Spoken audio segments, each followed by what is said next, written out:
Hello students. तो आज के वीडियो लेक्चर में हम वही हमारे एग्जांपल्स कंटिन्यू करेंगे यूनिफॉर्म सर्कुलर मोशन के। उसके बाद फिर हम नॉन यूनिफॉर्म सर्कुलर मोशन पढ़ेंगे। तो लास्ट जो हमने एग्जांपल्स करे थे, जो भी चीज हमने पढ़ी थी सर्कुलर मोशन से रिलेटेड, तो उसमें मैंने दो चीज बताई थी। दो चीज क्या है? ठीक है, हमें सबसे पहले फोर्सेस आइडेंटिफाई करना है। फर्स्ट काम है हमारा फोर्सेस आइडेंटिफाई करना कि ऑब्जेक्ट के ऊपर कौन कौन से फोर्स एक्ट कर रहे हैं, कौन कौन से फोर्स लग रहे हैं।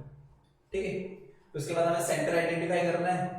फिर सेंटर की तरफ नेट फोर्स निकालना है। क्या करना है, ध्यान से सुनना। सेंटर की तरफ नेट फोर्स निकालना है, और जो सेंटर की तरफ नेट फोर्स लग रहा होगा उसको इक्वल करना है किसके?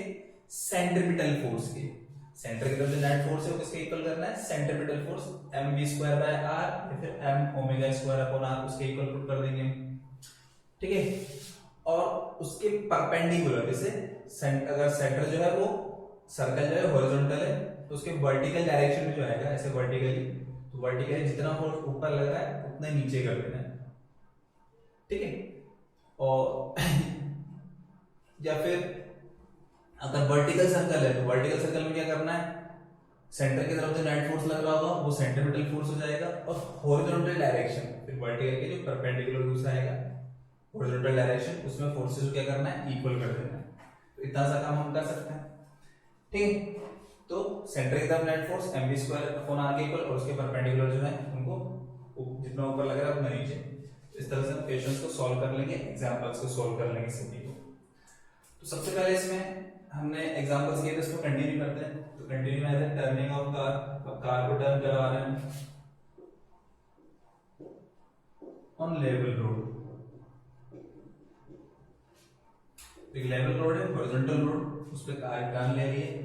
ठीक है, टर्न लेंगे तो थोड़ा सा पोर्शन जो होगा उसका सर्कुलर होगा, तो उसी जगह की बात कर रहे हैं। जैसे सर्कुलर पोर्शन उसमें कार जो है टर्न ले रही है, तो कार बनाते हैं।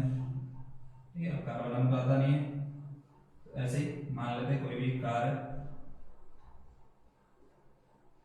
ठीक है, पीछे से देख रहे हैं इसको, तो किसी की भी ऑडी भी हो सकती है, मर्सिडीज जो भी तुम्हारे पास गाड़ी है, बना दो उसको। अब फोर्सेस आइडेंटिफाई करने कौन कौन से फोर्स लग रहे हैं। एक तो लग रहा होगा इसका वेट, वेट वर्टिकली डाउनवर्ड लगेगा mg नीचे की तरफ।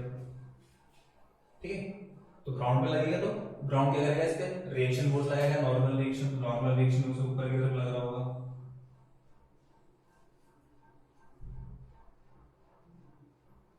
अब देखो जब टर्न लेती है कार, कार जब टर्न लेती है तो कौन सा फोर्स यहाँ पर सेंट्रीपिटल फोर्स प्रोवाइड करेगा? वो होगा यहाँ पर रोड और टायर के बीच में फ्रिक्शन। यहाँ पे फ्रिक्शन होना जरूरी है, अगर फ्रिक्शन नहीं होगा रोड और टायर के बीच में तो फिर कार टर्न नहीं ले सकती। यहाँ पे जो फ्रिक्शन लगता है सभी टायर्स का मिला के फ्रिक्शन सेंटर की तरफ लगता है ऐसे, और फ्रिक्शन जो होता है ये यहाँ पर क्या प्रोवाइड करेगा? Centripetal force. When car turns on a circular track, then friction between tires and rod provides required centrifugal force.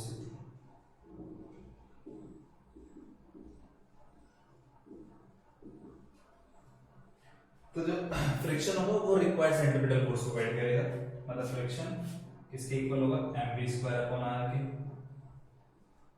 ठीक है, तो कम से कम इतना फ्रिक्शन होना चाहिए। अगर इससे कम होगा फ्रिक्शन, फ्रिक्शन इससे कम होगा तो टर्न नहीं ले पाएगी। इससे कम होगा तो फ्रिक्शन इतना होना चाहिए, या फिर इससे ज्यादा ही होना चाहिए। तो हम इसको ऐसे लिख देते हैं, f should be greater than equals to mv² upon r।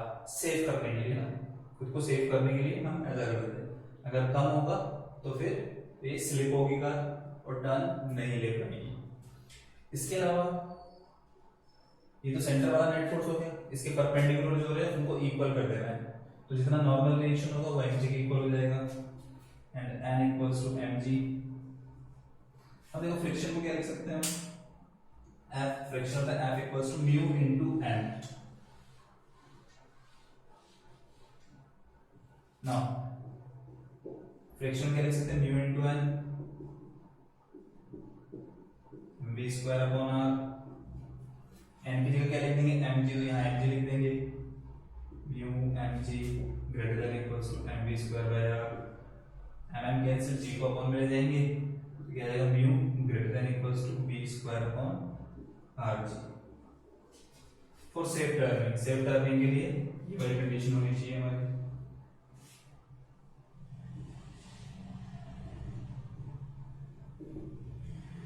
Mu greater than equals to v square upon rg। अगर फ्रिक्शन कम होगा टायर रोड के बीच में, फ्रिक्शन कोएफिशिएंट कम होगा तो टर्न नहीं ले पाएगी, ठीक है। तो इसलिए तुमने गाड़ी में देखेंगे टायर्स होते हैं वो उनमें थ्रेड्स बने होते हैं, वो थ्रेड्स क्या करते हैं रोड और टायर के बीच में फ्रिक्शन प्रोवाइड करते हैं, ठीक है। अगर तुम थ्रेड्स नहीं बनाओगे, बिल्कुल प्लेन कर दोगे टायर्स को, तो सही से टर्न नहीं ले पाएंगे, या फिर रोड को भी एकदम प्लेन बना दोगे ग्लास की तरह और टायर को भी वैसे ही प्लेन कर दिया तो टर्न नहीं ले पाओगे, फिर तुम गाड़ी टर्न ले ही नहीं सकते, उसके ऊपर चल ही नहीं पाएगी, ठीक है। तो ये कंडीशन रहेगी फॉर सेफ टर्निंग ये। एंड v के अगर देखें तो v less than equals to mu rg या v less than equals to root over mu rg, ये कंडीशन हो जाएगी। और मैक्सिमम सेल्फ स्पीड, ठीक है, v less than equals to कितना होना चाहिए, तो मैक्सिमम वैल्यू क्या होगी इसकी इक्वल, तो सेल्फ स्पीड लिख लेते हैं,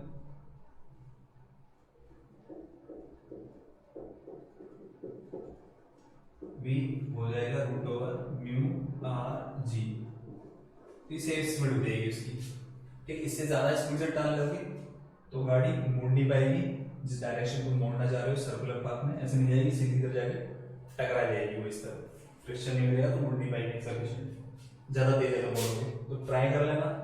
अगर तुम ऐसी गाड़ी ले लो ऑडी, ठीक है, फिर उसको एकदम तेज चला के एकदम से मोड़ने की कोशिश करना बहुत तेज स्पीड में, तो तुम्हें पता चल जाएगा पलट भी सकती है, सामने जाके कहीं टकरा भी सकती है, कुछ भी हो सकते हैं, ठीक है।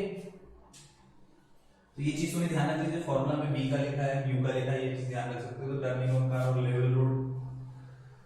अब इसके बाद हम क्या करेंगे,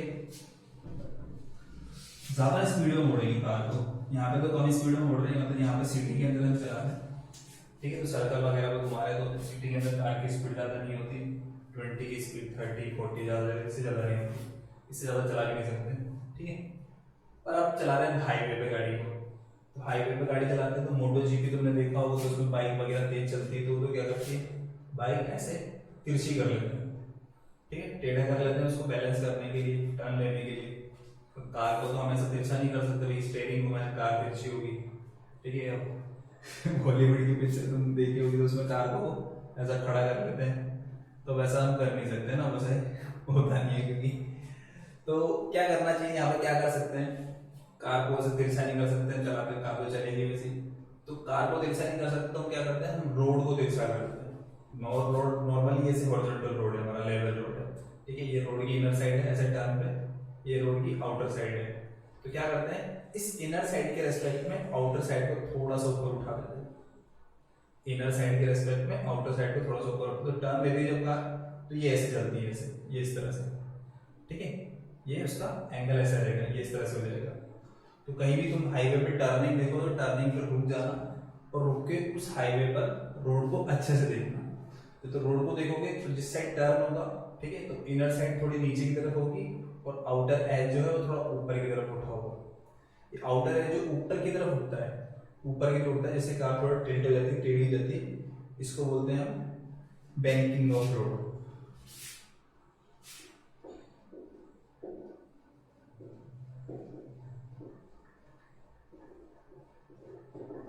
उससे क्या है, अगर हम स्पीड में भी हैं, 60 की स्पीड है 70 की स्पीड है, तब भी हम उस पर टर्न ले सकते हैं, ठीक है, क्योंकि हम कार को ऐसा नहीं कर सकते पर रोड को ऐसे उठा देते हैं, तो उससे हेल्प मिलती है हमें, तो ये बैंकिंग ऑफ रोड में आ जाएगा। तो इसमें क्या होगा देखो, जो हमने लेवल रोड बनाया था उसमें अब क्या करेंगे, इसको थोड़ा ऊपर उठा देंगे, ऐसे बना देंगे, हॉरिजॉन्टल से थोड़ा ऊपर की तरफ उठा हुआ है, कितने एंगल पर है, ये एंगल बनाते हैं थीटा एंगल पर, ठीक है। अब कार इस पर टर्न ले रही है तो कार भी तिरछी हुई है, तो कार को थोड़ा तिरछा बना देते हैं,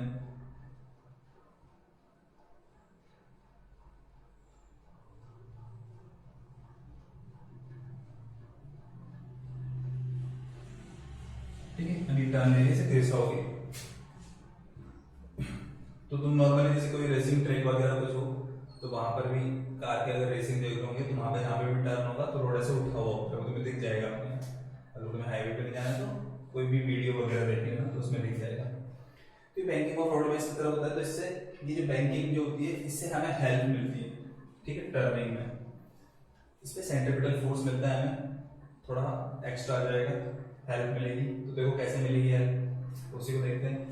कौन कौन से फोर्सेस यहाँ पे लग रहे हैं बैंकिंग ऑफ रोड पर, ठीक है। बैंकिंग ऑफ रोड मतलब तुम बोल सकते हो कि in turning the outer edge of road is slightly raised above with respect to inner edge, it is called banking of road, ऐसे बोल सकते हैं, ठीक। अब फोर्सेस देखो कौन कौन से लगते हैं यहाँ पर इस पर mg लगेगा किधर, वर्टिकली डाउनवर्ड। mg हमेशा इधर ही लगता है नीचे की तरफ, तो इसमें कुछ सोचना नहीं है हमें, वर्टिकली डाउनवर्ड mg लगा देना है, लग रहा है mg। अब फोर्सेस और आइडेंटिफाई करते हैं। अभी रोड के ऊपर चल रही है मतलब रोड इस पे क्या लगाएगा, नॉर्मल रिएक्शन लगाएगा, और नॉर्मल रिएक्शन हमेशा सरफेस के परपेंडिकुलर होता है। तो ये सरफेस इसकी परपेंडिकुलर में नॉर्मल रिएक्शन बना देना है, ये बन गया हमारा नॉर्मल रिएक्शन इस तरह।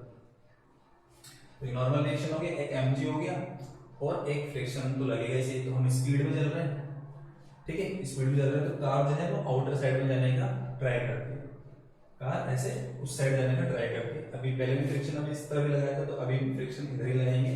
पर फ्रिक्शन जो लगता है वो सरफेस के अलोंग लगता है, फ्रिक्शन हमेशा कैसा लगता है, सरफेस के अलोंग। तो सरफेस के अलोंग ही फ्रिक्शन लगाएंगे यहाँ पर, यहाँ पे फ्रिक्शन जो लगेगा वो ऐसे लगेगा। ये हो गया हमारा थीटा का थोड़ा और इधर बना देते हैं थीटा, और ये फ्रिक्शन लग रहा है हमारा इस तरफ। तीन फोर्स हो गए, क्या क्या हो गया, mg हो गया, फ्रिक्शन हो गया और n हो गया, ठीक है। अब टर्न लगे तो सेंटर इधर होगा, मतलब ये इस तरफ ये डायरेक्शन में जाएगी हॉरिजॉन्टल सर्कल, तो हॉरिजॉन्टल डायरेक्शन में सर्कल होगा। तो हमें क्या करना है, यहाँ पर इस डायरेक्शन में कोई फोर्स है नहीं, तो क्या करेंगे हम यहाँ पे कंपोनेंट्स लेंगे। तो कंपोनेंट्स में वर्टिकल और हॉरिजॉन्टल में डिवाइड कर देंगे, और जो वर्टिकल और हॉरिजॉन्टल में नहीं है, ठीक है, उनके कंपोनेंट्स लेंगे, और जो वर्टिकल हॉरिजॉन्टल में पहले से उनको नहीं छेड़ेंगे। तो मैंने देखा यहाँ पर mg पहले से वर्टिकल डायरेक्शन में आ रहा है, तो mg को मैं यहाँ नहीं छेड़ूंगा, mg के कंपोनेंट नहीं लूंगा मैं। जो वर्टिकल और हॉरिजॉन्टल नहीं है उनके कंपोनेंट लेंगे। तो सबसे पहले देखा n नहीं है हॉरिजॉन्टल में, ठीक है, तो ये एंगल हमें पता है, ये इस तरह से, ये जो एंगल होता है ये वाला एंगल थीटा होता है, जिसको भी ध्यान होगा इसमें पढ़ा होगा, ये इंक्लाइंड प्लेन, तो उसमें ये एंगल थीटा है तो ये भी थीटा होता है, ये थीटा होगा। तो देखो इसको हम ऐसे पीछे बढ़ा देते हैं, ये इस तरह से, ठीक है, ये थीटा तो ये भी थीटा होगा, तो इसको मैं थीटा बोल सकता हूँ। तो यहाँ पे ये वाला एंगल है हमारा थीटा, एन के कंपोनेंट बन जाएंगे, एक इधर बनेगा, ये थोड़ा ज्यादा मोड़ दिए, वर्टिकली बनाना है इसको ऐसे, ये थीटा, तो इसका कंपोनेंट आएगा n cos थीटा इस तरफ कंपोनेंट आ जाएगा इसका n sin थीटा। n को दो कंपोनेंट्स में डिवाइड किए, n cos theta n sin theta, ऐसे फ्रैक्शन को डिवाइड करेंगे दो कंपोनेंट्स में।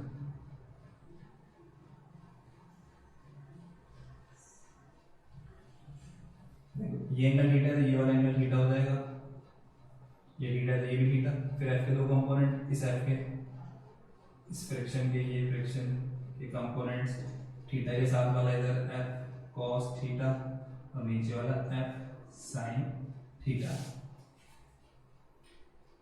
ठीक है।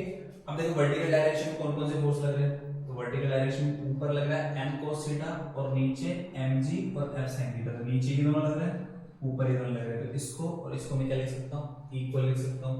तो यहाँ से देखो क्या मिलेगा मुझे, n cos theta equals to mg plus f sin theta, ठीक है। इसको इधर ले आओ, n cos theta minus f को लिख सकते हैं म्यू इंटू n, ये हमेशा होता है, f को हमेशा म्यू इंटू n लिख सकते हैं। तो इधर आएगा minus mu into n sin theta equals to mg। यहां से मैं चाहूँ तो n को कॉमन ले लूंगा,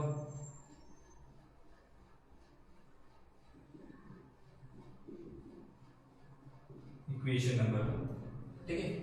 और ये हमें पता है यहाँ लिख लेंगे कि f का वैल्यू म्यू n के इक्वल होता है। फिर सेंटर की तरफ net force towards the centre,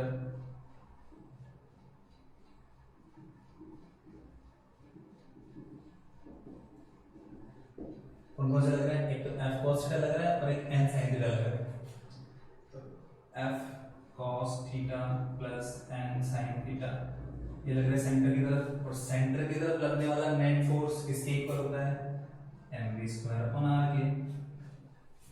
फिर एफ को क्या लिख देंगे, mu into n cos theta plus n sine theta m v square by r. यहाँ से फिर एम कॉमन आ जाएगा, mu cos theta plus sine theta equals to m v square by r, equation number 2। ठीक है, अभी आप कह रहे हैं इक्वेशन 2 को इक्वेशन 1 से डिवाइड कर रहे हैं, इक्वेशन 2 डिवाइड बाय इक्वेशन 1।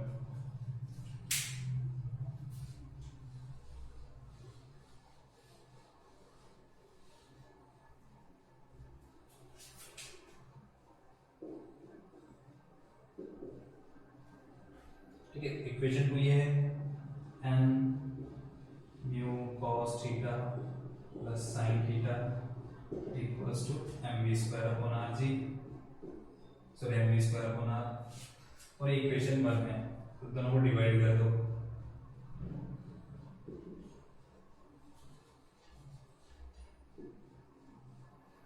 तो डिवाइड करेंगे कुछ कैंसिल हो रहा है, क्या क्या हो रहा है कैंसिल, एन से एन कैंसिल हो जाएगा, एम से एम कैंसिल हो जाएगा।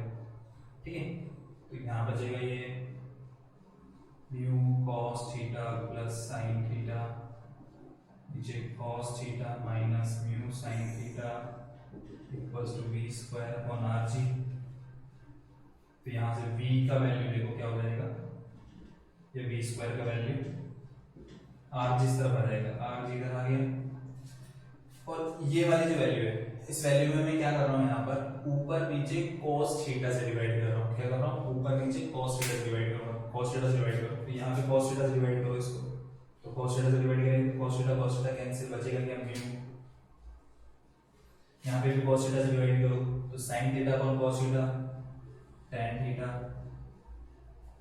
यहाँ पे cos थीटा से डिवाइड करो तो यहाँ बचेगा 1, यहाँ पे cos थीटा से डिवाइड करो तो sin theta upon cos theta tan theta.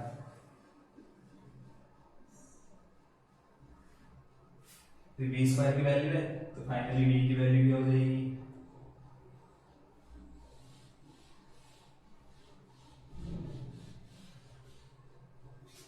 तो यहां से v का फॉर्मूला मिलेगा root over r g mu plus tan theta 1 minus mu tan theta.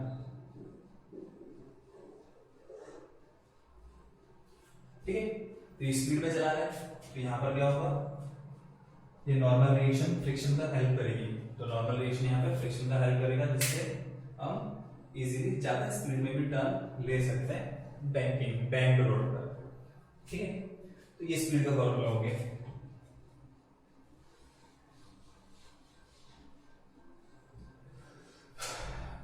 At low speed we can neglect friction. ठीक है, अगर थोड़ा ज्यादा स्पीड में चल रहे हैं, कम स्पीड में टर्न ले रही है, बहुत ज्यादा कम भी नहीं करना है, तो तुमने खड़ी कर दी, खड़ी कर दी तो नीचे की तरफ फिसलेगी है तो फ्रिक्शन लगेगा। तो नॉर्मल थोड़ा कम स्पीड में चला रहे हैं, कम स्पीड में चलाना है कि ये फ्रिक्शन यहाँ पर काम नहीं करे एक तरह से, जैसे ऐसा होता नहीं है पर हम मान रहे हैं यहाँ पर कि फ्रिक्शन नहीं लग रहा, फ्रिक्शन नहीं लग रहा मतलब म्यू का वैल्यू 0, तो म्यू को अगर मैं 0 पुट कर दूंगा मतलब फ्रिक्शन नहीं लगेगा, सिर्फ ये लगेगा नॉर्मल रिएक्शन। तो n cos थीटा mg के इक्वल होगा, n sin theta mv square upon r के इक्वल होगा, डिवाइड कर देंगे, सॉल्व करेंगे तो देखो ये फॉर्मूला बनेगा, या फिर म्यू का वैल्यू यहाँ पे 0 पुट करके भी कर सकते हो। तो म्यू को 0 पुट करोगे तो v equals to root over r g, इसको 0 पुट किया तो tan थीटा बचेगा, यहाँ 0 पुट किया तो 1 बचेगा, खाली tan थीटा बच रहा है। अगर फ्रिक्शन नहीं दिया हुआ है, कोएफिशिएंट ऑफ फ्रिक्शन नहीं दिया हुआ है क्वेश्चन के अंदर, बैंकिंग ऑफ रोड का क्वेश्चन है और म्यू की वैल्यू नहीं है, ठीक है, या फिर पूछी भी नहीं है, मतलब वहाँ फ्रिक्शन नहीं है, तो फ्रिक्शन नहीं होगा तो ये फॉर्मूला लगेगा वेलोसिटी का v equals root over r g tan theta banking of road पर। और अगर क्वेश्चन में फ्रिक्शन दिया हुआ है, ठीक है, कोएफिशिएंट ऑफ फ्रिक्शन दिया हुआ है, तो फिर ये वाला फॉर्मूला लगाना। तो ये फॉर्मूला तो ध्यान में रख सकते हो, ये भी रख सकते हो, ये भी रख सकते हो, तो ये फॉर्मूला ध्यान में रखना है तुम्हें। ये बैंकिंग ऑफ रोड के रोड हो जाएगा, ठीक है। अब इसके बाद आ जाते हैं, ये सारा तो हमारा हो गया कि जो ये है कि कांस्टेंट स्पीड से मूव कर रहा है और टर्न ले रहे हैं ये सब कांस्टेंट स्पीड से। अब हम पढ़ेंगे non uniform circular motion.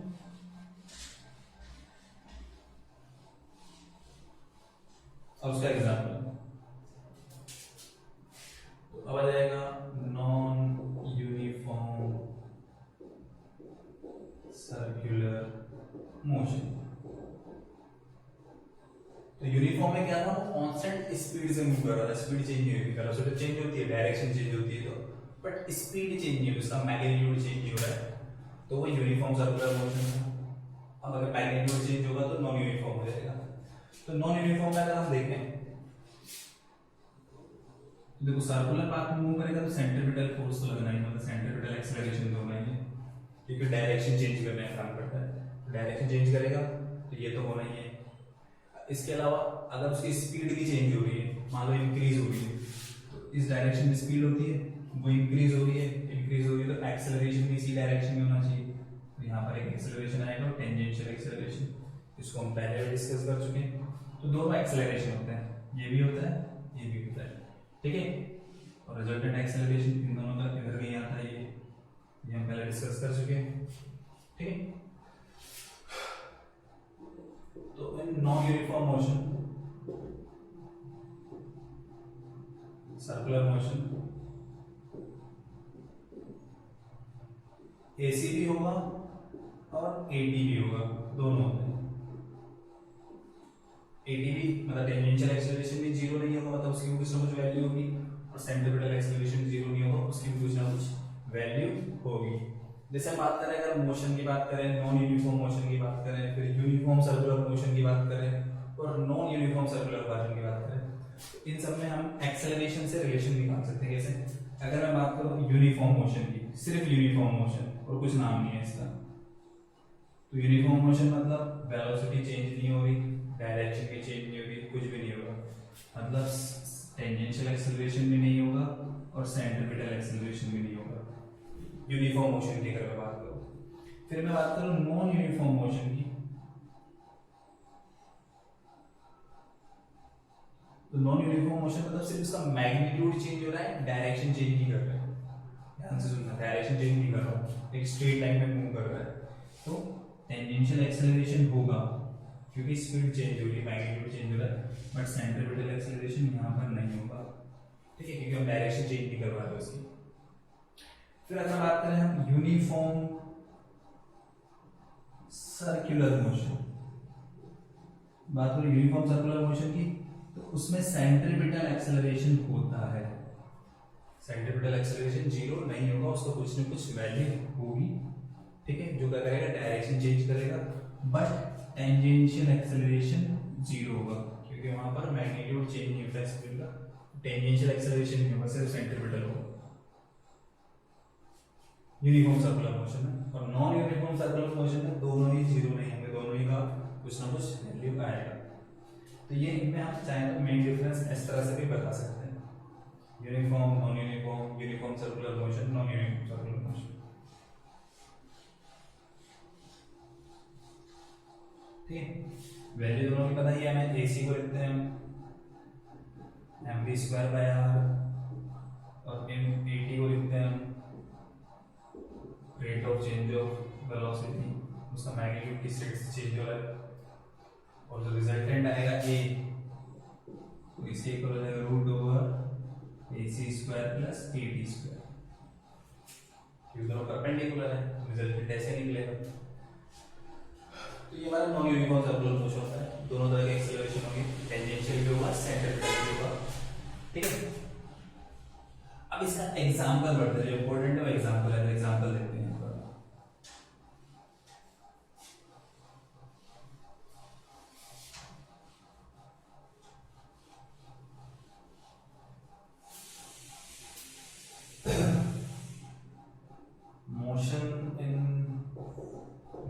Vertical circle,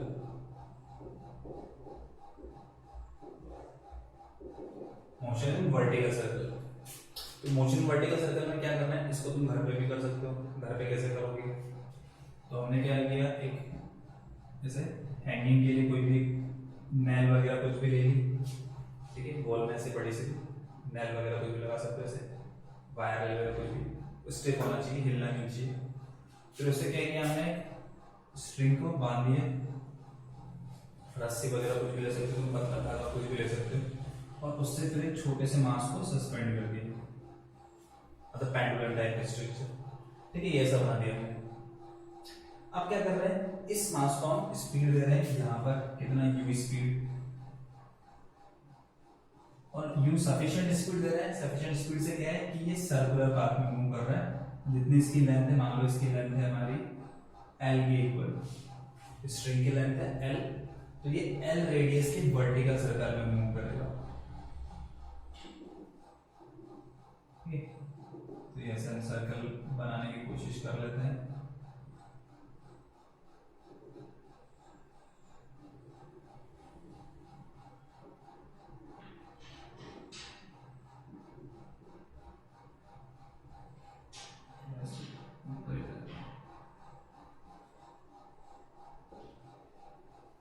ठीक है, तो ये इस तरह से एक वर्टिकल सर्कल में मूव करेगा, ये वर्टिकल सर्कल हो जाएगा।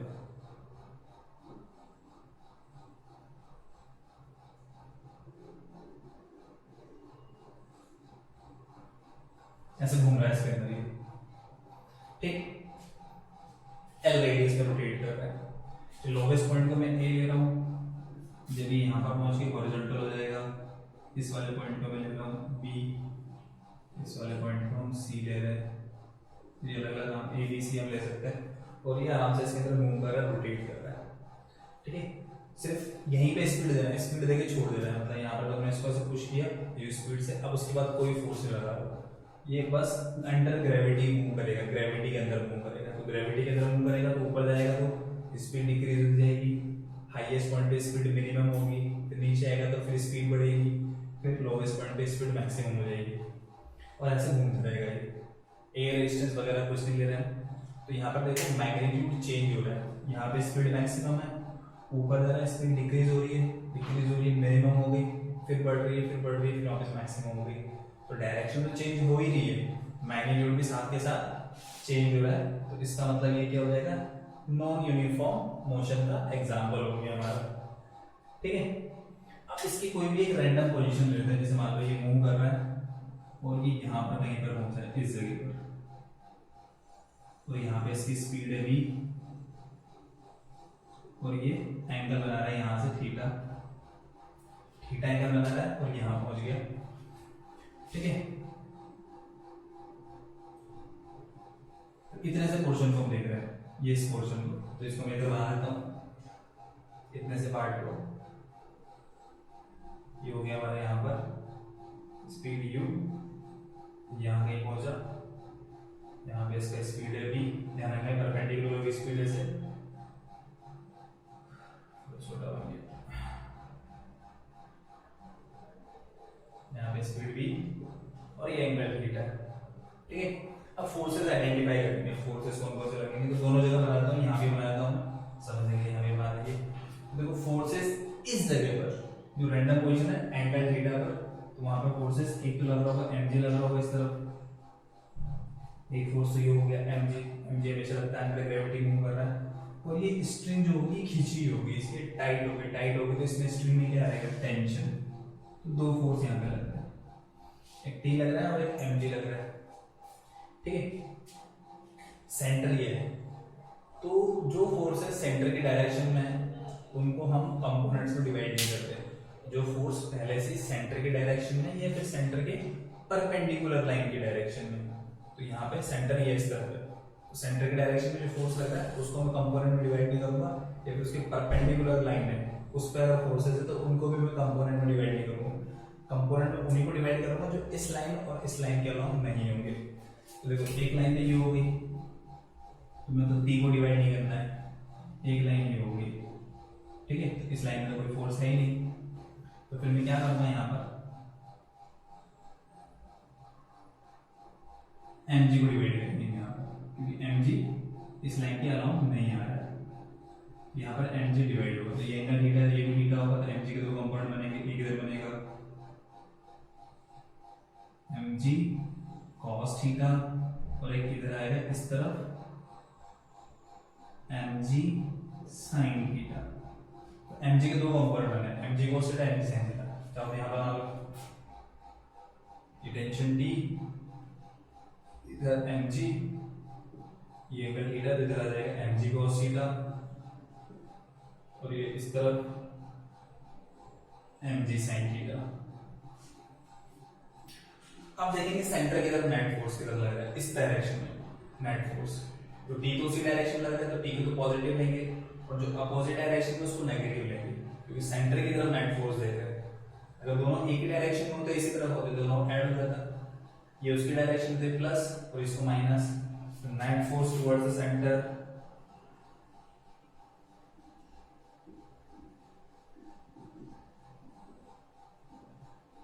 P minus m g cos theta, ठीक है।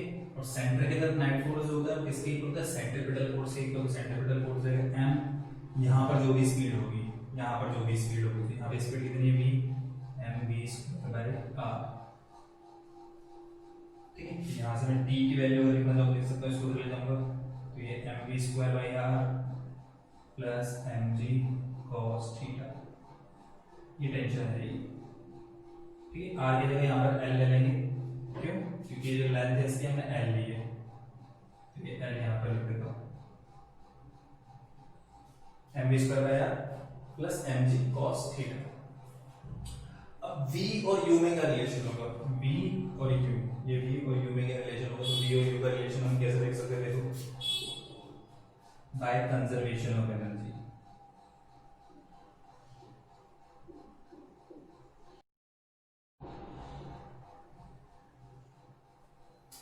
ये मैकेनिकल एनर्जी, ठीक है। तो ये कंजर्वेशन ऑफ एनर्जी तुमने 9th क्लास में पढ़ा होगा कि एनर्जी को क्रिएट भी नहीं कर सकते हम, डिस्ट्रॉय भी नहीं कर सकते, बस एक फॉर्म से दूसरी फॉर्म में कन्वर्ट कर सकते हैं। या फिर कंजर्वेशन ऑफ मैकेनिकल एनर्जी क्या होता है, अगर कोई भी रिटार्डिंग फोर्स नहीं लग रहा है, रिटार्डिंग फोर्स मतलब कोई भी फ्रिक्शन नहीं लग रहा है, एयर रेजिस्टेंस नहीं लग रहा है, इस टाइप के अगर फोर्सेस नहीं लग रहे हैं, तो टोटल मैकेनिकल एनर्जी कांस्टेंट रहती है।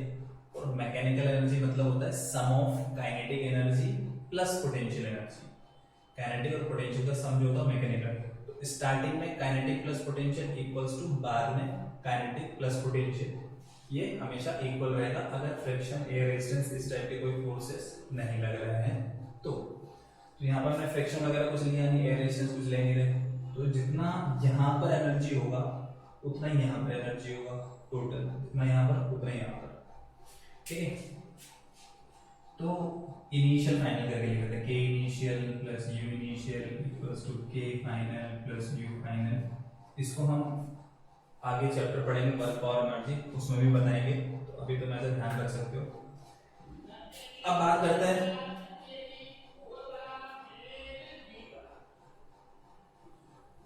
इस लेवल में, इस लेवल पे मैं क्या कंसीडर कर रहा हूँ, इस लेवल पे कंसीडर कर रहा हूँ मैं कि पोटेंशियल एनर्जी इस लेवल पे जीरो है, इस लेवल पे पोटेंशियल एनर्जी जीरो है, ऐसा कंसीडर कर सकते हो।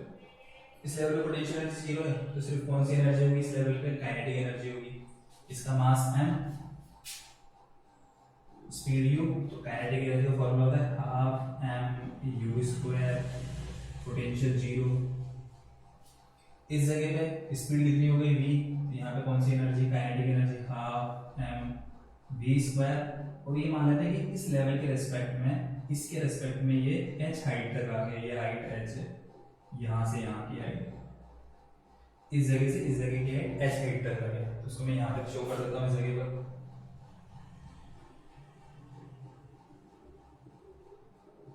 कि इसके रेस्पेक्ट में ये h हाइट पर आ गया। अब h की वैल्यू लिख सकते थे वो कैसे, ये लेंथ है l, पूरी लेंथ l है, और ये भी पूरी लेंथ l है, ये l है यहाँ से यहाँ तक, ये यहाँ से यहाँ तक l है, ये राइट एंगल ट्रायंगल दिख रहा है तुम्हें, तो ये एंगल के साथ वाला कॉस में होता है, इधर वाला साइन में होता है, तो इसको मैं लिख सकता हूँ l cos थीटा, ये वाली लेंथ जो होगी यहाँ से, ये वाली लेंथ, ये एल cos थीटा होगी, ये लेंथ, ये एल cos थीटा होगी, पूरी एल है, पूरी जो है वो एल है, ये एल cos थीटा है, ये पूरी एल है, तो ये एच की वैल्यू लिख सकता हूँ, क्या लिखूंगा,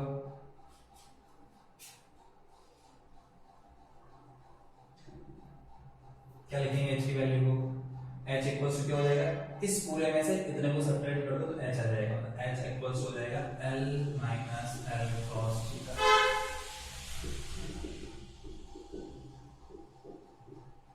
मतलब इतने हाइट पे हुआ है, इतना हाइट पर पहुंच गया। अब इतना हाइट पर पहुंचा तो हाइट की वजह से कौन सी एनर्जी आएगी, पोटेंशियल एनर्जी, पोटेंशियल एनर्जी कितनी होगी, half m v square plus m g h, ठीक है। तो यहाँ पर हम v की वैल्यू बता सकते हैं, देखो कैसे, अभी डायग्राम में समझ में आ गया, h की वैल्यू भी समझ में आ गई, h की वैल्यू,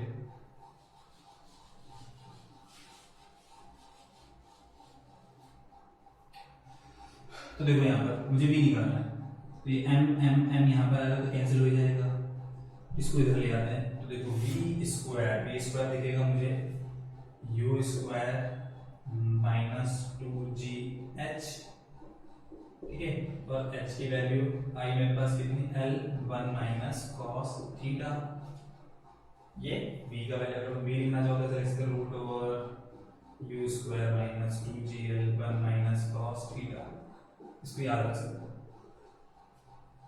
अब मैं क्या कर रहा हूँ, ये जो टेंशन का फॉर्मूला आया T equals to m v square upon l plus m g cos theta, इसमें v स्क्वायर की जगह ध्यान से देखेंगे, v स्क्वायर की जगह मैं ये वाली वैल्यू पुट कर रहा हूँ, v स्क्वायर की ये वाली वैल्यू पुट कर रहे हैं, तो देखो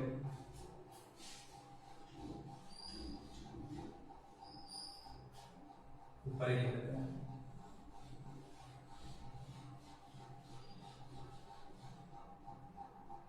ना, T इक्वल्स टू है m v स्क्वायर अपॉन l, तो v स्क्वायर की जगह क्या लिखेंगे, u square minus 2gl 1 minus cos theta,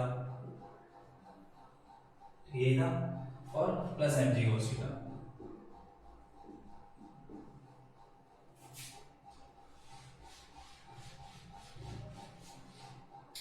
अब देखो t की वैल्यू क्या बनेगी, m q square upon l, ये दिख रहा है, मैं ऐसा कैसा लिख देंगे, फिर ये माइनस 2gl 1 से मल्टीप्लाई होगा, माइनस 2gl ही रहेगा, तो माइनस 2gl को मैं m बाई एल से मल्टीप्लाई करता हूँ, माइनस 2gl जब m बाई एल से मल्टीप्लाई होगा, l और l कैंसिल, माइनस 2mgl रहेगा, ठीक है।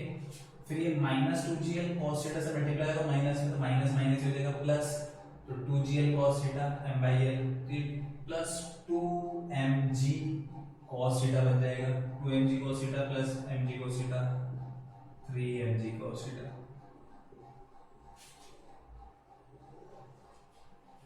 फिर टेंशन का फॉर्मूला आ जाएगा ये वाला u की फॉर्म में mu स्क्वायर अपॉन l minus 2mg plus 3mg cos theta, इसको भी हम ध्यान में रख सकते हैं, कुछ नहीं किया हमने, v स्क्वायर जो था उसकी जगह वैल्यू पुट कर दी, ये वाली सॉल्व कर लिया, ऐसा बनेगा, ठीक है।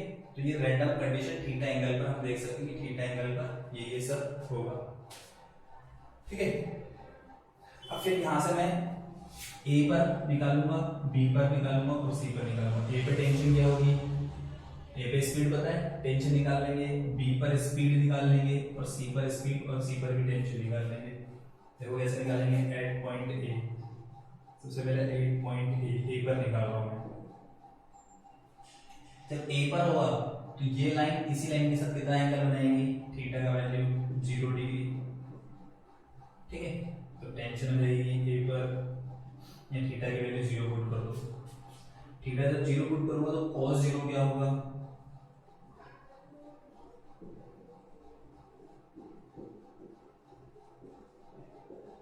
cos 0 डिग्री 1, तो 3mg minus 2mg, 3mg minus 2mg क्या बन जाएगा, ये mg, तो ये हो जाएगा a पर tension m u square by l plus mg, ये a पर टेंशन होगी, इसको ध्यान में रख सकते हैं, a पर टेंशन, ऐसे b पर बता सकते हैं,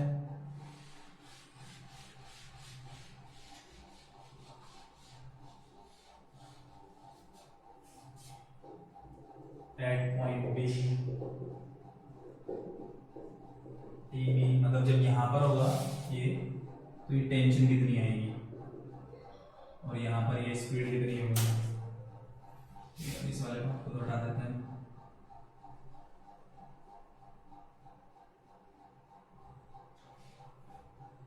यहाँ पर हमने इसको v स्पीड u स्पीड दिया है इस जगह पर, a पॉइंट पर u स्पीड है, b पॉइंट पर जो स्पीड होगी वो vb हो जाएगी, c पॉइंट पर जो स्पीड होगी वो vc हो जाएगी। यहाँ पे टेंशन t है, यहाँ टेंशन tb और यहाँ पे टेंशन tc होगा। ठीक है, तो इन सबकी वैल्यू देख रहे हैं। टी तो हमने निकाल लिया, स्पीड यहाँ पर पहले से पता है u है, tb निकाल रहे हैं तो tb तो b पर जो एंगल बनेगा, ये लाइन कितना एंगल बनाएगी, ये एंगल लिख रहा हूँ मैं 90 डिग्री। तो ये देगा mu square by L minus 2mg plus 3mg cos 90, और cos 90 डिग्री होता है हमारा 0, तो ये 0 हो जाएगा, पूरा बचेगा बस ये। तो ये v पर mu square by L minus 2mg, इतनी टेंशन होती है v पर। ठीक है, और अगर स्पीड लिखना चाहें तो स्पीड भी लिख सकते हैं। Speed vv equals to root over u square minus 2gl 1 minus cos theta, theta का वैल्यू 90। एक फॉर्मूला है, थीटा का वैल्यू 90 पुट कर दो, cos 90 0, तो बचेगा बस ये। तो ये v पर स्पीड आ जाएगी u square minus 2gl। b पर स्पीड, b पर टेंशन, और देखो a पर टेंशन इतनी है, b पर टेंशन इतनी है। अगर मैं डिफरेंस लिखना चाहूँ TA माइनस TB, सेपरेट करो इसमें से इसको, तो mu square by L, mu square L तो कैंसिल हो जाएगा, mg minus minus plus 2mg, तो mg प्लस 2mg 3mg, मतलब a पर टेंशन ज्यादा होगी b से, कितनी ज्यादा होगी 3mg। तो b पर टेंशन कम होती है, a पर ज्यादा होती है। a पर कितनी ज्यादा टेंशन होती है, जो उसका वेट है उसका 3 टाइम्स इतना ज्यादा होती है, 3mg ज्यादा होगी टेंशन b पर, सॉरी a पर, b की कंपैरिजन में। अब c देखते हैं, एट पॉइंट c पर थीटा की वैल्यू क्या बनेगी, यहाँ पर लिखे तो पूरा एंगल यहाँ से आता है, इस लाइन के साथ निकालना है, पूरा एंगल कितना होगा 180 डिग्री या पाई। तो सी पर टेंशन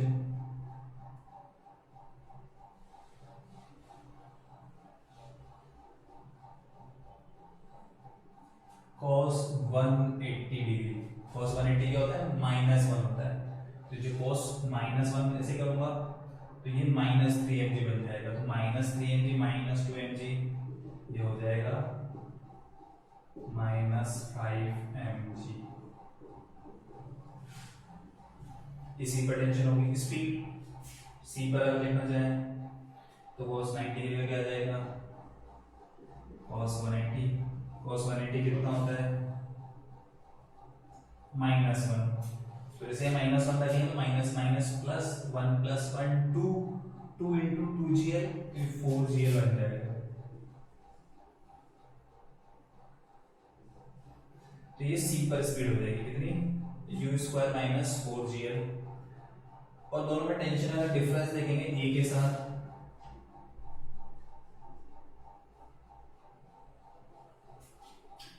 तो ये c पर टेंशन है, ये a पर टेंशन, सब्ट्रैक्ट करो TA minus TC, mu square by L cancel, mg minus minus 5mg, तो ये 6mg बन जाएगा। तो A और C में टेंशन, इसमें और यहाँ पर टेंशन, दोनों में टेंशन में डिफरेंस होता है वो mg का 6 टाइम्स 6mg के इक्वल होता है, इसको भी हम ध्यान रख सकते हैं। तो यहाँ से हमें पता चल रहा है कि A पर टेंशन सबसे ज्यादा है, फिर उसके बाद B पर, और सबसे कम टेंशन जो है वो C पर है।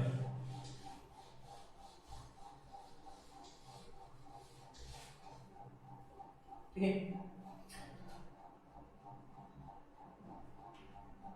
तो इसमें क्या हो जाएगा, A पर टेंशन सबसे ज्यादा होगी, लोवेस्ट पॉइंट जो होगा उस पे सबसे ज्यादा टेंशन होगी, फिर जैसे जैसे ऊपर जाते जाएंगे टेंशन डिक्रीज होती जाएगी, जो हाईएस्ट पॉइंट होगा उस पे सबसे कम होगी टेंशन।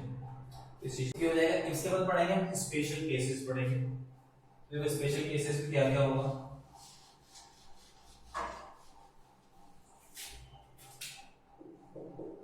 स्पेशल केसेस,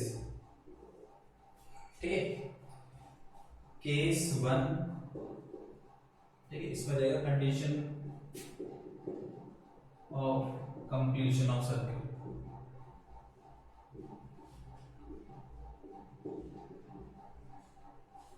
मतलब जो पार्टिकल से रिवॉल्व कर रहा है सर्किल को कंप्लीट करना चाहिए, सर्किल को कंप्लीट करना चाहिए। मतलब इसके कहीं पर भी किसी भी स्टेज पर स्ट्रिंग स्लैक नहीं करनी चाहिए। स्लैक मतलब इसमें टेंशन जीरो नहीं होना चाहिए, ठीक है। कहीं पर भी स्लैक नहीं करनी चाहिए। स्लैक करेंगे जैसे ढीली होगी वो पत्थर ऐसा ऐसा नीचे आ जाएगा, फिर वो सर्कुलर मोशन नहीं करेगा। तो यहाँ पर हमें क्या करना है, कहीं पर भी उसको स्लैक नहीं करवाना है। तो सबसे कम टेंशन कहाँ पर होती है, यहाँ पे जीरो में कंडीशन कहाँ पर होगी, यहाँ पे सबसे कम टेंशन होगी। तो सबसे कम टेंशन इस जगह होती है। तो यहाँ पर टेंशन को हम जीरो कर सकते हैं बट स्पीड को जीरो नहीं करेंगे, ठीक है।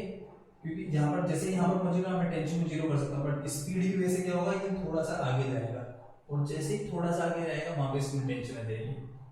तो इस पर्टिकुलर स्टेज पर मैं मोमेंटली इसकी टेंशन जीरो कर सकता हूँ। यहाँ पे टेंशन जीरो हो सकती है, फिर भी ये नीचे नहीं आएगा और ये सीधा ऐसे मूव करेगा क्योंकि स्पीड है। यहाँ से जैसे यहाँ पहुंचा स्पीड की वजह से जैसे थोड़ा सा आगे आएगा टेंशन वापस आ जाएगी और ये नीचे नहीं गिरेगा। तो हमें क्या करना है कि इस जगह पे जो टेंशन है पॉइंट सी पर वो greater than equals to zero होनी चाहिए। तो ये कंडीशन होती है किसकी, सर्कल को कंप्लीट करने की, कि सर्कल कंप्लीट तभी करेगा जब इस पॉइंट पे tension greater than equals to zero होगा। इस जगह पे टेंशन हमने लिखा हुआ है, क्या लिखा था, m u square by l minus 5mg greater than equals to 0। 5mg को उधर ले जाओ, ठीक है, mm कैंसिल, l को उस तरफ ले जाएंगे। तो ये आ जाएगा u square greater than equals to 5gl या u greater than equals to root over 5g। तो ये कंडीशन तुम्हें ध्यान रखनी है। अगर सर्किल कंप्लीट कराना है वर्टिकल सर्कल तो लोवेस्ट पॉइंट होगा, लोवेस्ट पॉइंट पे कितनी स्पीड होनी चाहिए, रूट ओवर 5g के इक्वल, ठीक है। मतलब मिनिमम वैल्यू ये हो जाएगी u minimum root over 5g। मतलब कम से कम इतना स्पीड तो देना ही पड़ेगा। इससे जैसे तुमने स्पीड कम कर दी सर्कल कंप्लीट नहीं होगा, तो ध्यान रखना है, ठीक है। इस कंडीशन में अगर मैं b पर स्पीड देखूं,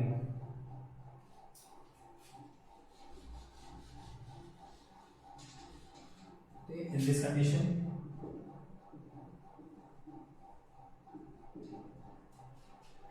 जैसे हम टेंशन निकाल रहे हैं, जैसे a का वैल्यू देख रहे हैं, ta क्या था हमारा, m u square by l plus mg। u square का वैल्यू क्या लिख देंगे, 5gl मिनिमम वाले केस में। तो जैसे मैं 5gl लिखूंगा यहाँ पर, या फिर सिंपल रिलेशन है ये हमारे पास ta minus tc equals to क्या है 6mg है। tc को जीरो रख दो तो ta क्या मिल जाएगा 6mg, मतलब ta 6mg आ जाएगा। u का वैल्यू पुट करके देख सकते हो एंड tb मिल जाएगा मुझे, ta को 6mg रखा तो tb मिल जाएगा 3mg, मतलब tb 3mg होगा, ta 6mg होगा और tc जो होगा वो 0 होगा, ठीक है। va u का वैल्यू तो लिख लिया हमने रूट ओवर 5gl। अगर मैं b पॉइंट पे स्पीड लिखना चाहूँ तो क्या था वो u स्क्वायर माइनस 2gl, तो कितना आ जाएगा, u का वैल्यू 5gl रखो तो 5gl माइनस 2gl 3gl, ये b पर स्पीड हो जाएगी। और अगर c पे स्पीड लिखेंगे vc, तो vc क्या था, u square minus 4gl, u का वैल्यू 5gl रखो तो 5gl माइनस 4gl। तो c पॉइंट पर मिनिमम कितनी स्पीड हो सकती है, इतनी। इससे कम स्पीड अगर होगी तब भी सर्कल कंप्लीट नहीं करेगा। इससे कम स्पीड होगी मतलब इससे पहले की टेंशन जीरो हो जाएगी और वो, ठीक है, फिर सर्कुलर पाथ में मूव नहीं करेगा। तो bc मिनिमम वैल्यू इतनी हो सकती है, ये मिनिमम वैल्यू है c पर। तो ये चीज हमें ध्यान रखनी है कि यहाँ पर सर्कल कंप्लीट करने के लिए मिनिमम स्पीड कितनी देनी पड़ेगी, रूट ओवर 5gl देनी पड़ेगी। और यहाँ पर कितनी हो जाएगी स्पीड, मिनिमम कितनी हो सकती है, रूट ओवर gl हो सकती है, उससे कम नहीं हो सकती। और इस केस में यहाँ पर टेंशन जीरो हो जाएगी। ठीक है, तो एक तो ये वाला होगी कंडीशन हमारी फर्स्ट। कंडीशन 2,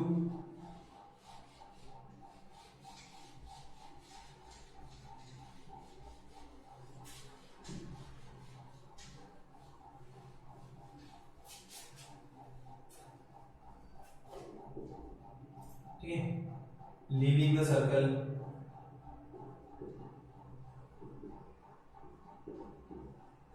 सर्कल को लीव करना, सर्कल को लीव ना करेगा, सर्कल को छोड़ कर देगा। ठीक है, तो इसमें इस पॉइंट से पहले कहीं पर टेंशन जीरो हो जाए,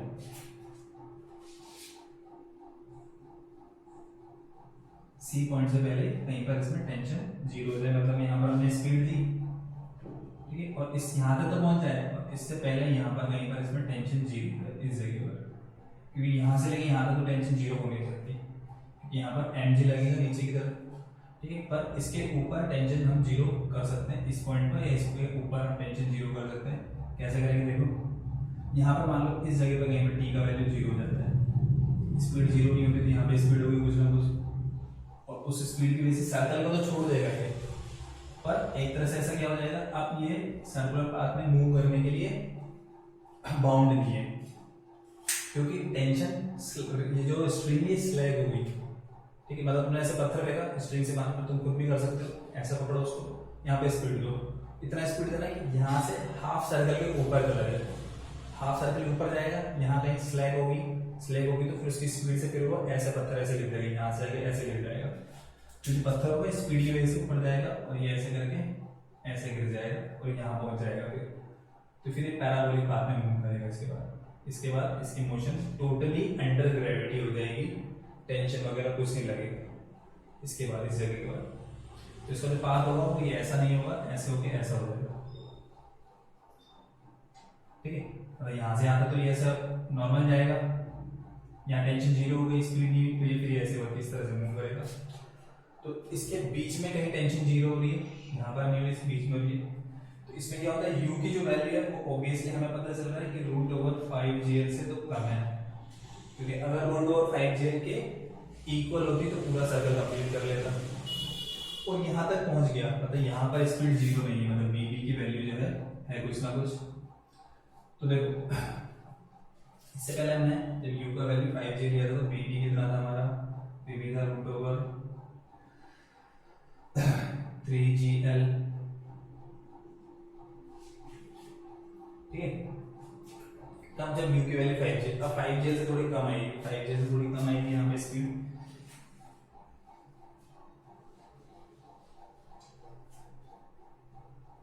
तो देखो यहाँ पर जो u होगा वो 5gl से ज्यादा होगा, 5gl से कम होगा, और रूट ओवर 2gl, 2gl से ज्यादा होगा, इसको भी समझाएंगे, इससे नेक्स्ट वाले टॉपिक से समझ में आ जाएगा कि u का वैल्यू जो है वो 5gl से तो कम होना चाहिए और रूट ओवर 2gl से ज्यादा होना चाहिए। अगर ये कंडीशन होगी तो वो सर्कल को लीव कर देगा। अब इसको समझते हैं कि रूट 2gl से ज्यादा क्यों नहीं चाहिए, क्योंकि मुझे इस पॉइंट के ऊपर लेके जाना है। अगर मैं रूट 2gl से कम स्पीड लूंगा, जैसे मान लो vb की वैल्यू होती है हमारी u स्क्वायर माइनस 2gl, अगर u की वैल्यू मैंने 2gl से ज्यादा नहीं दी, मतलब 2gl के इक्वल दे दी, तो 2gl के इक्वल दे दी तो यहीं पे स्पीड जीरो हो जाएगी और वो यहीं से नीचे आ जाएगा। ये vb का फॉर्मूला होता है। अगर मैंने u की वैल्यू जो है वो अगर 2gl से कम दी, तो 2gl से अगर कम लूंगा तो यहाँ तक तो पहुंचेगा ही नहीं, फिर वो यहाँ तक पहुंचने के लिए कम से कम u का वैल्यू 2gl होना चाहिए, और 2gl से जब ज्यादा होगा u का वैल्यू तभी इसको क्रॉस करेगा, 2gl से ज्यादा होगा तभी इसको क्रॉस करेगा। तो u का जो वैल्यू होना चाहिए रूट ओवर 5gl से रूट ओवर 2gl के बीच में अगर होगा तो बीच में कहीं जाकर देन पार्टिकल विल लीव, इसमें ये डाल देते हैं, particle will leave the circle between points B and C, ठीक है, सी वाला पॉइंट है हमारा टॉप वाला यहाँ पर, वो सर्कल को लीव कर देगा between point B and C and moves in a parabolic path, और उसके बाद पैराबोलिक पाथ में मूव करेगा, तो सर्कल को लीव करने की कंडीशन हो जाएगी हमारी। अब इसके बाद हम थर्ड ले रहे हैं, थर्ड हो जाएगा इसमें, थर्ड स्पेशल केस ऑसिलेशन। अब ऑसिलेट कराएंगे पेंडुलम की तरह,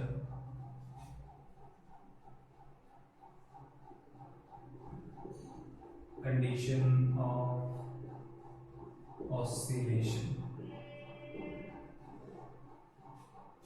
कंडीशन ऑफ ऑसिलेशन क्या हो जाएगी, देखो ये जो पार्टिकल ये बी तक भी नहीं पहुंचना चाहिए,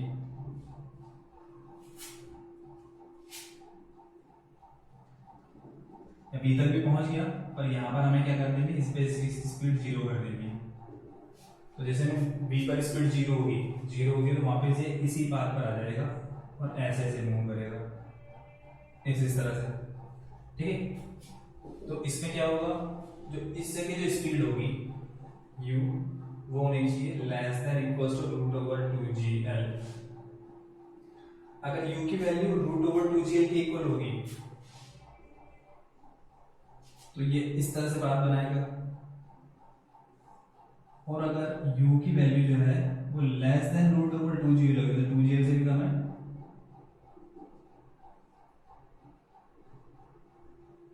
तो वो इस तरह की बात में ऑसिलेट करेगा, इस तरह से। तो 2gl तो b तक पहुंचेगा, वापस आएगा और ऐसे मूव करेगा। अगर रूट ओवर 2gl से कम होगी तो ये ऐसे ऐसे मूव करेगा। तो if u is less than equals to 2gl, then particle will oscillate about lowest point।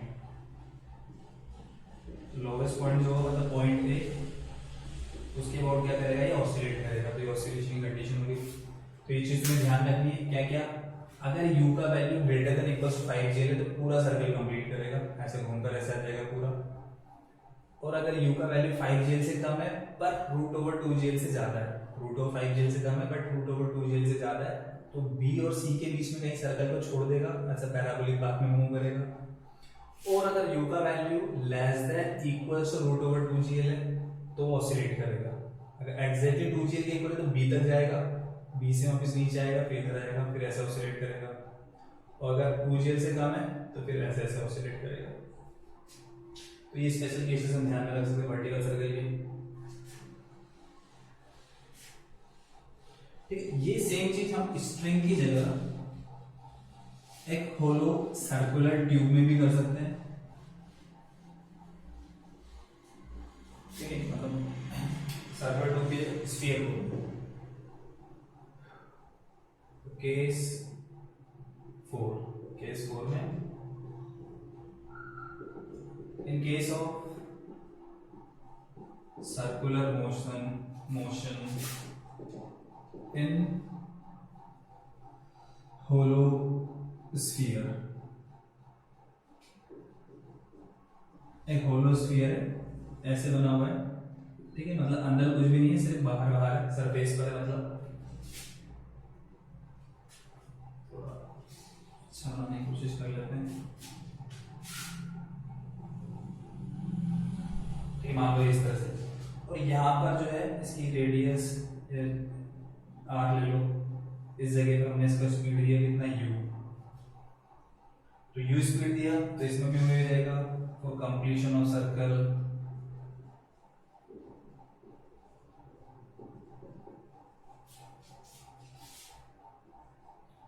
u should be greater than equal to root over 5gr होना चाहिए। ठीक है, यहाँ r रेडियस ले लो, r के इक्वल। इसमें क्या होता है, इसमें टेंशन नहीं होता, टेंशन की जगह कौन ले लेगा, नॉर्मल रिएक्शन ले लेगा, सेम वही नीचे भी लगेगा, ऊपर नॉर्मल रिएक्शन, यहाँ पहुंचेगा नीचे भी लगेगा, इधर नॉर्मल रिएक्शन, ये ए पर, ये पॉइंट बी पर, ये पॉइंट सी पर, ए बी सी। ठीक है, यहाँ पे स्पीड बी बी, यहाँ पे स्पीड BC, बस वही कुछ सेम है, सब कुछ सेम है। डिफरेंस क्या है कि वहां पर टेंशन था स्ट्रिंग के अंदर और यहाँ पर टेंशन की जगह नॉर्मल रिएक्शन ले लेगा बस, और कुछ नहीं है, सब कुछ वैसे है। कंप्लीशन ऑफ सर्कल, ये लीविंग द सर्कल,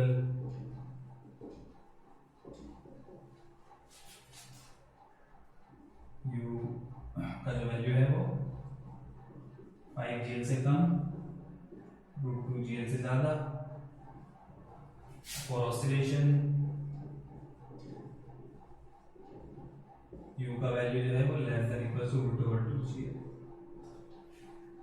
ठीक है, यहाँ पर भी जो वहाँ टेंशन बताई थी हमने, उस टेंशन की जगह सेम वैल्यू नॉर्मल रिएक्शन की जाएगी। जैसे टेंशन हमने ए पॉइंट पे लिखी थी mu²/L + mg, यहाँ पर ए पॉइंट पर नॉर्मल रिएक्शन हो जाएगा mu²/r हमने लिया है तो r mu²/r + mg। कुछ नहीं करना, l की जगह r कर देना है बस, ठीक है, क्योंकि हमने l की जगह r लिया है। b पर वहाँ पे आया था हमारा mu²/L - 2mg, यहाँ पर b वही सेम रहेगी, बस l की जगह r कर देना है। स्पीड भी सेम, कुछ सब कुछ वही रहेगा, बस टेंशन की जगह किसने ले ली, नॉर्मल रिएक्शन ने ले ली, बस इतना सा डिफरेंस है, बाकी सब कुछ सही है। स्फीयर के अंदर भी वैसे ही मोशन पढ़ सकते हैं वर्टिकल सर्कल में, ठीक है।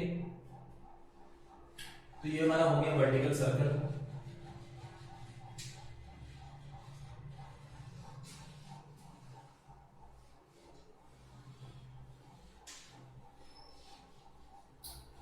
इसके बाद बात करते हैं हम, जैसे सर्कुलर मोशन जो होती है, तो सर्कुलर मोशन क्या है, एक्सेलरेटिंग मोशन है, क्योंकि वहां पर सेंट्रीपिटल फोर्स तो होगा, सेंट्रीपिटल एक्सेलरेशन तो होगा। तो सेंट्रीपिटल एक्सेलरेशन मतलब सर्कुलर मोशन क्या है, एक्सेलरेटिंग मोशन है, एक एक्सेलरेटिंग फ्रेम है।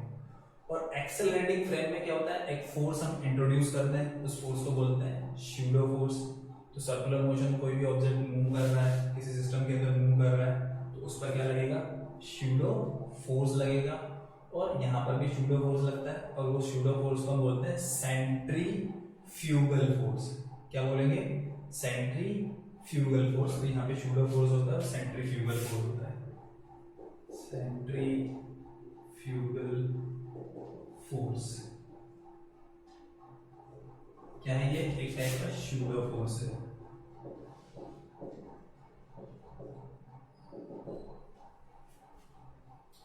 ठीक है, जैसे कोई ऑब्जेक्ट सर्कुलर पाथ में मूव कर रहा है,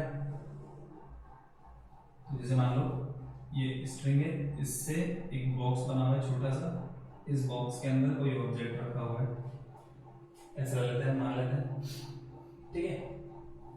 तो इसका क्या होगा, एक्सेलरेशन होगा इस बॉक्स का, इस बॉक्स का एक्सेलरेशन होगा किस डायरेक्शन में, इस डायरेक्शन में, AC।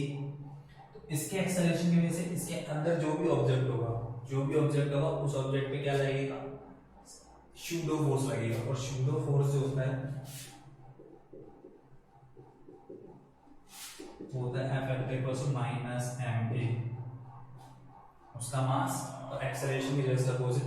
तो ऐसे यहाँ पर सेंट्रीफ्यूगल फोर्स क्या हो जाएगा, F -mac, मतलब एक्सेलरेशन की जस्ट अपोजिट डायरेक्शन लगेगा और मास इनटू एक्सेलरेशन। तो सेंट्रीफ्यूगल फोर्स जो है वो इस तरफ लगता है, F centrifugal force radially outward, ठीक है। तो इसकी डायरेक्शन जो होगी हमेशा ये रेडियल से रेडियली आउटवर्ड होगी, एक्सेलरेशन रेडियली इनवर्ड है, सेंट्रीफ्यूगल फोर्स रेडियली आउटवर्ड लगेगा। और मैग्नीट्यूड अगर लिखेंगे तो वही mv² है, मैग्नीट्यूड वही होता है, क्योंकि a की वैल्यू v² लिख देंगे तो सेम वही आएगा। तो मैग्नीट्यूड दोनों का सेम होता है, सेंट्रीपिटल फोर्स है, सेंट्रीफ्यूगल फोर्स हो, इतना ही मैग्नीट्यूड होता है। बस डायरेक्शन क्या होगा, सेंट्रीपिटल रेडियली इनवर्ड होता है टुवर्ड्स द सेंटर, और ये away from the centre radially outward.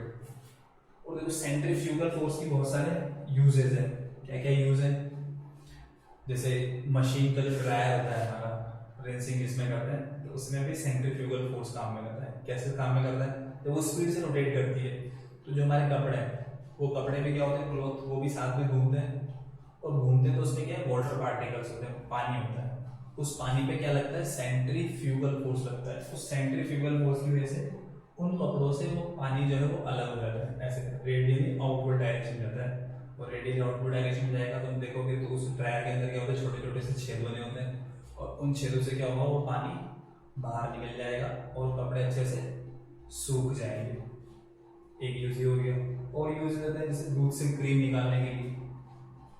तो दूध से क्रीम निकालते तो क्या करते हैं, उसको स्पीड से घुमाते हैं दूध को, ठीक है। तो जो क्रीम जो होता है, मतलब फैट जो होता है, फैट मॉलिक्यूल थोड़ा सा हल्का होता है दूध के कंपैरिजन में, ठीक है। जैसे तुम देखोगे कि दूध में घी डालोगे तो घी ऊपर तैरता है, मतलब वो हल्का होता है, उसका मास कम होता है, ठीक है। पानी का मास, पानी का डेंसिटी ज़्यादा होता है, मास नहीं डेंसिटी बोलेंगे। तो उसमें जो क्रीम है उसकी डेंसिटी कम है और वाटर की डेंसिटी ज़्यादा है। तो उससे क्या होता है, क्रीम वाले मॉलिक्यूल वो सेंटर की तरफ आ जाते हैं, बीच की तरफ क्रीम वाला पार्ट, और जो पानी वाला पार्ट है वो बाहर की तरफ चल जाता है। तो सेंटर में क्रीम एक साथ इकट्ठी हो जाती है और उस क्रीम को हम बाहर निकाल लेते हैं, ठीक है। तुम घर पे भी कर सकते हो, होल क्रीम दूध लाना, उसको ऐसे घुमाना है स्पीड से, तो क्रीम अलग दिखेगी तुम्हें, क्रीम ऊपर आ जाएगी, पानी नीचे रह जाएगा, ठीक है। जार वगैरह किसी में भी रोटेट कर सकते हो। तो वहां पर भी इसके यूज है सेंट्रीफ्यूगल फोर्स का, ठीक है। सेंट्रीफ्यूगल फोर्स जैसे गाड़ी जो होती है, गाड़ी में क्या होता है, वो मड वगैरह चिपक जाती है, तो मड चिपक जाती है तो उसकी वजह से क्या होता है, उसको टायर जब स्पीड से घूमता है तो मड से उछल के जाती है, दूर की तरफ जाती है, ठीक है। वो सेंट्रीफ्यूगल फोर्स की वजह से अलग होगी, टायर से मड इस वजह से अलग हो जाती है। और उससे बचने के लिए क्या करते हैं, मड गार्ड लगाते हैं। अगर मड गार्ड नहीं लगे होंगे, हम गाड़ी बैठे हैं चला रहे हैं बढ़िया कीचड़ में स्पीड में, तो हम पूरा देखोगे तो पैंट वगैरह, टी शर्ट वगैरह, शर्ट वगैरह सब कीचड़ में हो जाएगी। क्यों? क्योंकि सेंट्रीफ्यूगल फोर्स से वो टायर से मड अलग होता जाता है। तो ये सेंट्रीफ्यूगल फोर्स का कॉन्सेप्ट है, सिंपल सी बात। सेंट्रीफ्यूगल जो होगा वो सूडो फोर्स है, ठीक है। कब लगेगा, एक रोटेटिंग सिस्टम है, मतलब एक रोटेट कर रहा है, सर्कुलर पाथ में घूम रहा है, तो एक्सेलरेटिंग सिस्टम होता है, और उस एक्सेलरेटिंग सिस्टम में क्या लगेगा, सूडो फोर्स लगेगा। तो सूडो फोर्स को हम सेंट्रीफ्यूगल फोर्स बोलते हैं, और उसकी डायरेक्शन जो होती है वो रेडियली आउटवर्ड होती है, इस तरफ, बाहर की तरफ, ठीक है। तो अब क्या करना है, अब इस चैप्टर के ऑलमोस्ट तुम सारे क्वेश्चंस कर सकते हो। थ्योरी वाला पार्ट हमारा कंप्लीट हो चुका है। तो इस वीडियो लेक्चर के लास्ट में तुम्हें होमवर्क मिलेगा, उस होमवर्क के क्वेश्चंस तुम्हें करने हैं। जो भी डाउट्स वगैरह जो भी आते हैं उसको तुम पूछ सकते हो, और उसके अलावा तुम एनसीईआरटी के क्वेश्चंस कर सकते हो। इसके क्वेश्चंस तुम्हें मिल जाएंगे जो न्यूटन्स लॉ वाला जो चैप्टर है हमारा, लॉज ऑफ मोशन वाला, उसमें तुम्हें इसके क्वेश्चंस मिल जाएंगे सर्कुलर मोशन के, ठीक है। और इसके अलावा 2 डायमेंशनल मोशन में भी इसके क्वेश्चन मिल जाएंगे, वहां पर तुम एनसीईआरटी से क्वेश्चंस कर सकते हो, अलग से चैप्टर नहीं मिलेगा एनसीईआरटी में ये वाला। इसके अलावा तुम किसी भी रेफरेंस बुक से कर सकते हो, एक तुम्हें शीट मिल गई होगी, ठीक है, कोचिंग से मटेरियल मिल गया होगा, उस मटेरियल से भी तुम इस चैप्टर के क्वेश्चंस कर सकते हो, और जो भी तुम्हारे डाउट्स है उसको तुम पूछ सकते हो। कि तुम्हारा अभी टेस्ट आने वाला है, इसी चैप्टर का टेस्ट है, आई थिंक 29 अगस्त को है, तो इसकी प्रिपरेशन कर लेंगे अच्छे से, इसके क्वेश्चंस वगैरह कर लेंगे, जो भी डाउट्स है उसको पूछ लेना तुम्हें, ठीक है। तो आज के वीडियो लेक्चर में इतना ही पढ़ेंगे। Okay, thank you.